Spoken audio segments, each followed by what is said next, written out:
Queens of Europe. Queen Victoria. Queen Victoria of the United Kingdom of Great Britain and Ireland inherited the throne at 18 and had to learn on the job how to rule. She had a rare, happy marriage and home life, despite being a bit of a domestic tyrant.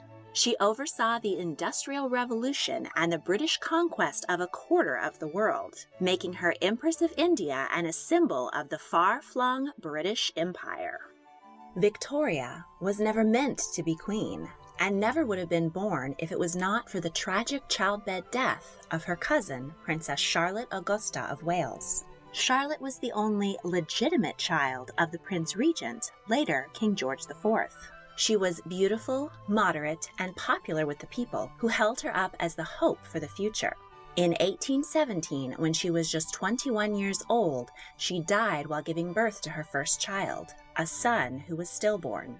The country mourned deeply for the loss of Princess Charlotte and the queen she might have been. And with no other heirs in line to the British throne, Prince George's brothers, William and Edward, ditched their mistresses in a panic to procure legitimate royal marriages and make a future monarch. The brother who won the reproductive game was fourth son Edward, Duke of Kent. He married German Princess Victoria of Saxe-Coburg-Saalfeld, the sister of Princess Charlotte's widower, Prince Leopold. The couple welcomed a baby daughter on May 24, 1819. As the only living child of her generation, Victoria should have been incredibly precious to the royal family. But her uncle, the Prince Regent, was so bitter about her birth that he refused to allow her a regal name such as Charlotte or Augusta, and instead said that she should be named after her mother. Baby Victoria's father died of pneumonia when she was just 7 months old. This left the future queen to be raised by her controlling mother, who saw her child as a meal ticket. The Duchess and her ambitious secretary, John Conroy, rumored to be her lover, devised a strict set of rules they called the Kensington System. Victoria had to sleep in her mother's room, wasn't allowed to go up or down stairs without holding someone's hand lest she fall, and was kept away from people deemed unsuitable, especially her father's family. She was isolated from other children, rarely seeing her two half-siblings, Carl and Feodora, her mothers from a previous marriage. Her only friends were her dolls and her King Charles spaniel, Dash. The Duchess and Conroy claimed the system was designed to keep the precious future queen safe, but really they wished to raise her into a weak and submissive young woman who would be completely dependent on them, making them the real power in the country. Her uncle, King George IV, died in 1830 and was succeeded by his next surviving brother, William IV. 13-year-old Victoria became the heir apparent. The Regency Act of 1830 made special provision for Victoria's mother to act as regent should King William die before Victoria reached the age of 18. William distrusted Duchess Victoria and proclaimed in her presence that he planned to live at least until Princess Victoria was 18. When Victoria was 15, her mother and Conroy began taking her on tours around the country to boost her popularity with the people. The teenager found constant rounds of public appearances grueling and exhausting, but her requests for rest were ignored. In October of 1835, Victoria fell ill with a serious fever. Conroy initially dismissed her illness as childish complaining, but when it was clear that she was genuinely ill, he tried to bully the bedridden princess into making him her personal secretary and signing papers guaranteeing him power when she came to the throne. But despite her guardian's efforts, teenage Victoria was strong-willed and refused.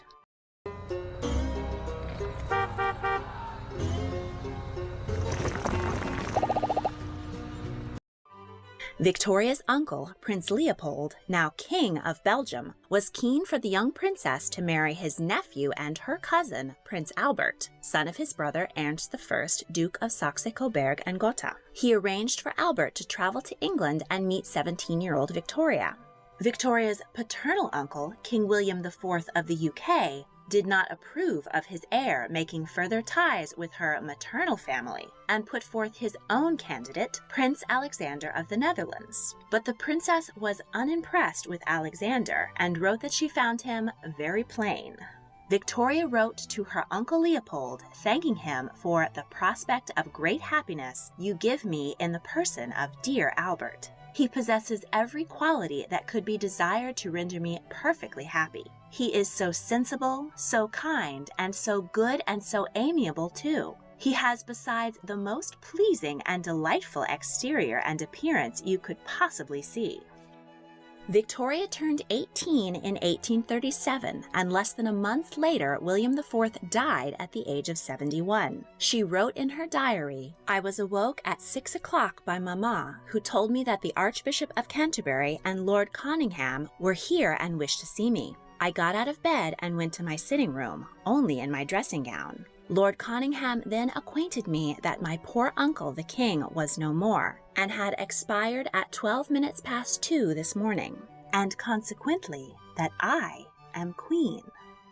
Official documents prepared on the first day of her reign named her Alexandrina Victoria, but she decided to go by Victoria only. Her first acts as queen were to request her own bedroom away from her mother and to ban John Conroy from her presence. Since King George I in 1714, British monarchs have also been electors of Hanover in Germany.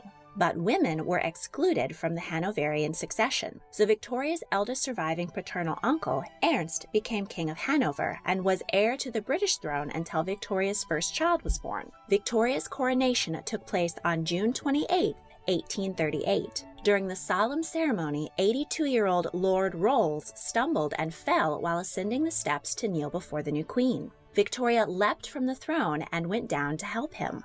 This act of kindness greatly impressed everyone present. Upon her return to Buckingham Palace, she raced upstairs to give her dog Dash his bath. She was the first monarch to occupy the newly constructed Buckingham Palace in the heart of London, which is the primary residence of the current queen. The Whig Prime Minister, Lord Melbourne, took the inexperienced young queen under his wing and exercised a great deal of influence on her. She appointed the wives and daughters of his friends as her ladies-in-waiting.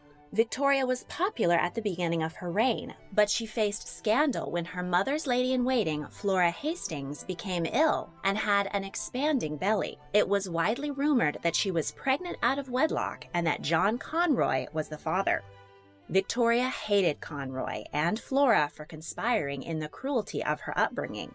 But when Flora died and was found to have been suffering from a liver tumor, Conroy and the opposition party, the Tories, organized a press campaign blaming the Queen for cruelty to the young woman and of spreading false rumors.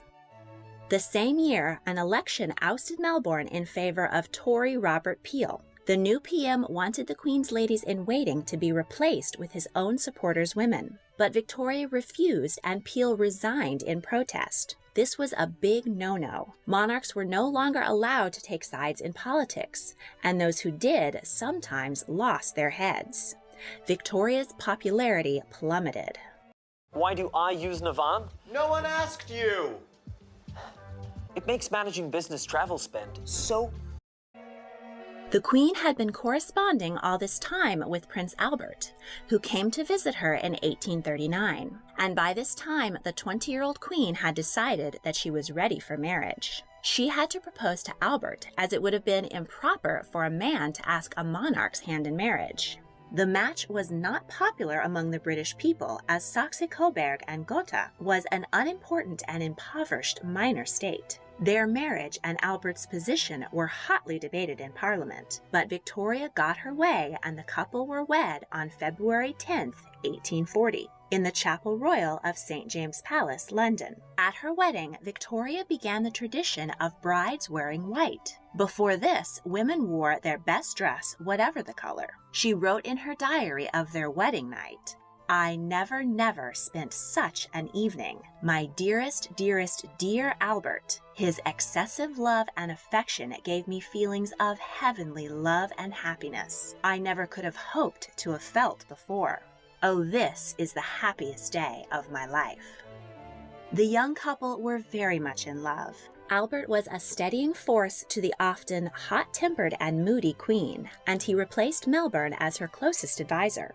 persuading her to be less partisan in her dealings with Parliament, thus aiding the development of Britain's constitutional monarchy. Through Albert's mediation, the relationship between Victoria and her mother slowly improved. But what should Albert be called?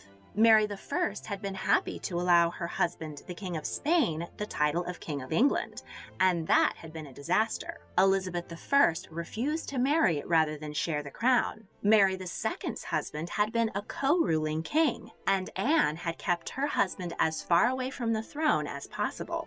Victoria loved and trusted Albert, and she might have let him be King Albert I, but the people didn't trust the foreign prince. For the first 17 years of their marriage, he was titled His Royal Highness Prince Albert, until 1857, when Victoria, tired of waiting for Parliament to do it, formally granted him the title of Prince Consort.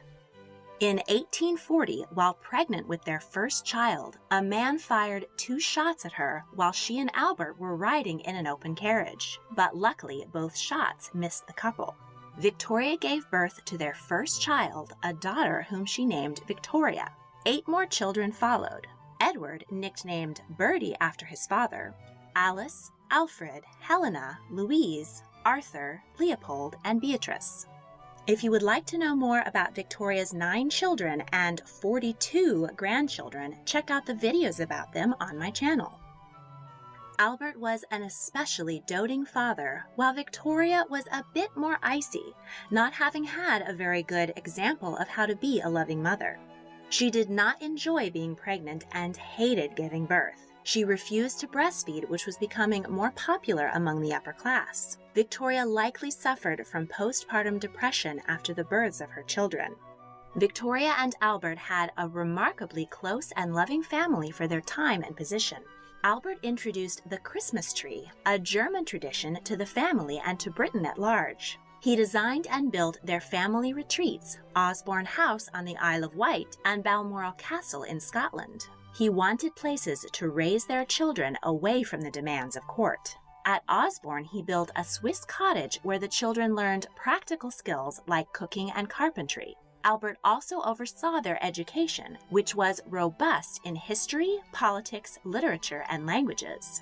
Victoria recognized that her traditionally female education had ill-prepared her for the demands of government affairs. So the royal couple decided that all of their offspring, male and female, would receive a well-rounded education.